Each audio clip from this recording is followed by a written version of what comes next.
এই যে কিছুটা মাছ ভাজা হয়েছে, এটা হচ্ছে আরও মাছ। কড়াই কিছু বড়ি ভেজে নিচ্ছি।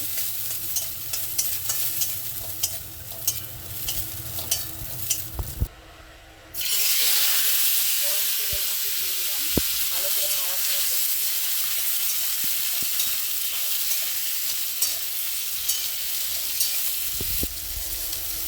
এই পর্যায়ে দিয়ে দিলাম কিছু মশলা, তারপর দিয়ে দিলাম হলুদ, তারপর একটু নুন দিয়ে দিলাম, একটু গুড় দিয়ে দিলাম। এটা ভালো করে কষে এর ওপরে বড়ি কটা দিয়ে দিলাম। এই পর্যায়ে আমি জল দিয়ে দিলাম। জল দেওয়ার পর কাঁচকলা, পেঁপে, বেগুন, ডাঁটা সব দিয়ে দিলাম।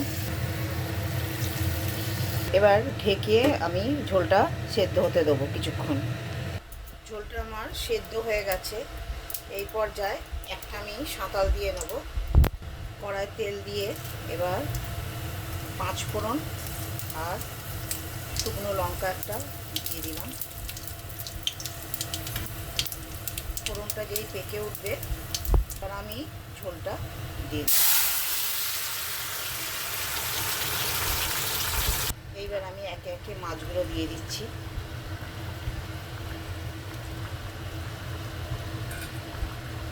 আমাদের 4 জন লোক, তাই 4 পিস মাছ। আবার ঝোলটাকে নাড়াচাড়া করে একটু হতে দেবো।